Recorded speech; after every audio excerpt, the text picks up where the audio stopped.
پیچھا نہیں چھوڑا، خود گرفتار ہو گئے، حکومت گر گئی۔ یہ جو پچھلی حکومت ہمارے گری ہے خان صاحب کی، انہوں نے جو پیچھے نواز شریف صاحب کے ساتھ کیا اور دیگر لوگوں کے ساتھ کیا، آج ان کے ساتھ ویسا ہو رہا ہے۔ اس لیے نیکی کی برکتیں آپ کو حاصل ہوتی ہیں، اسی طرح جو برائی کی نحوستیں ہیں وہ بھی آپ کا پیچھا نہیں چھوڑتی۔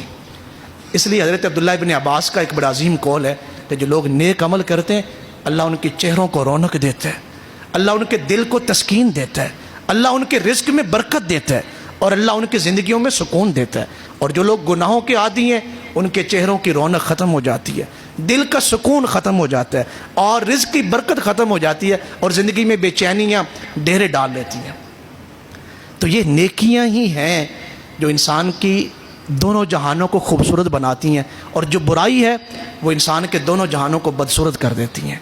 تو اس لیے اس امت کی یہ خصوصیات ہے، اس امت کا یہ فرض ہے کہ یہ معاشرے میں برائیوں کو روکے اور نیکیوں کو پھیلائے اور خود نیک بنے۔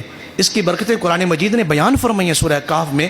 حضرت موسیٰ سے جب اللہ نے فرمایا کہ حضرت خضر سے آپ دیوار کو جو ہے وہ یہاں دیوار بنا دیں، تو حضرت موسیٰ نے کہا یا اللہ اس دیوار کی خاص بات وَأَمَّا الْجِدَارُ فَكَانَ لِغُلَامَيْنِ يَتِيمَيْنِ فِي الْمَدِينَةِ وَكَانَ تَحْتَهُ كَنْزٌ لَهُمَا وَكَانَ أَبُوهُمَا صَالِحًا، کہ یہ دیوار یتیم بچوں کا خزانہ اس کے نیچے پڑا ہوا ہے۔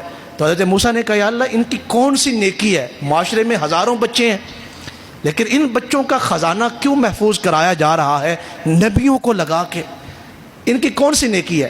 اللہ نے فرمایا ان کی کوئی نیکی نہیں، وَكَانَ أَبُوهُمَا صَالِحًا، ان کے ابا جی بڑے نیک تھے، ان کی وجہ سے اب ابا جی کہاں اولاد کہاں۔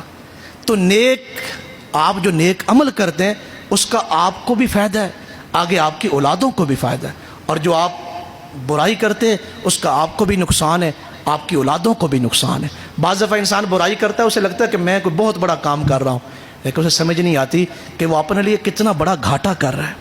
تو اس لیے ہمارے معاشرے میں برائیاں اس لیے پھیلی ہیں کہ ہم نے برائیوں کو اپنا عادی اور خود کو برائیوں کا عادی بنا لیا ہے۔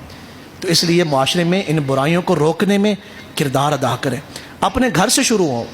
اپنے گھر میں دیکھیں کتنے لوگ نماز پڑھنے والے ہیں، کتنے لوگ بے نمازی ہیں۔ جب آپ اپنے گھر سے آپ نیک اعمال شروع کریں گے اس کی برکتیں آپ کے گھر کو حاصل ہوتی ہیں۔ آپ نے کبھی غور کیا ہے جو لوگ پیروں کے پاس جاتے ہیں تویزوں کے لیے، تو ان کو کیا بتایا جاتا ہے؟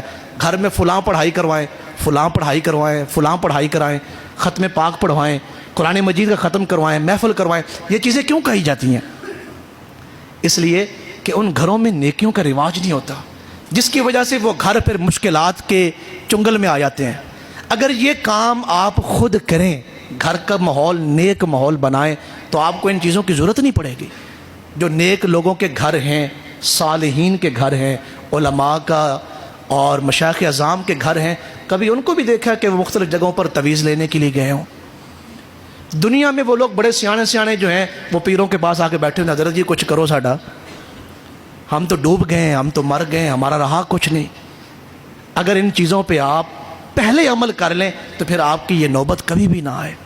لیکن ہماری صورتحال وہ ہے، کسی نے کہا تھا کہ نکی چادر تان کے سو گئے، نکی چادر تان کے سو گئے، مالک چور پہچان کے سو گئے، لٹن والیاں رج کے لٹیا، جاگن والے جان کے سو گئے، جاگن والے جان کے سو گئے۔ رگوں میں وہ لہو باقی نہیں ہے، وہ دل وہ آرزو باقی نہیں ہے، نماز روزہ قربانی و حج یہ سب باقی ہے، تو باقی نہیں ہے، یہ سب باقی ہے، تو باقی نہیں ہے۔ اس لیے آئے اپنی زندگیوں میں نیک ماحول کو پروان چڑھائیں۔ جیسے مسجد ابھی یہاں پہ بھری ہوئی ہے جمعہ کے لیے، ایسے نماز بھی ہم سب پر فرض ہے، نمازوں میں مسجدیں بھری ہوئی ہوں۔ آپ کے گھر میں کوئی بچہ ایسا نہ ہو جو گھر میں لیٹا رہے، نماز کے ساتھ لے کے آئیں۔ کتنے لوگ یہاں داڑھی شریف والے بیٹھے ہوئے ہیں، لیکن آپ یہاں داڑھی شریف والے لوگوں کو کھڑا کرنا چاہیں، اگر یہاں 500 لوگ بیٹھے ہوئے ہیں، میرے خیال ہے کوئی 60 بندے ہوں گے جن کی داڑھی شریف پوری ہوگی۔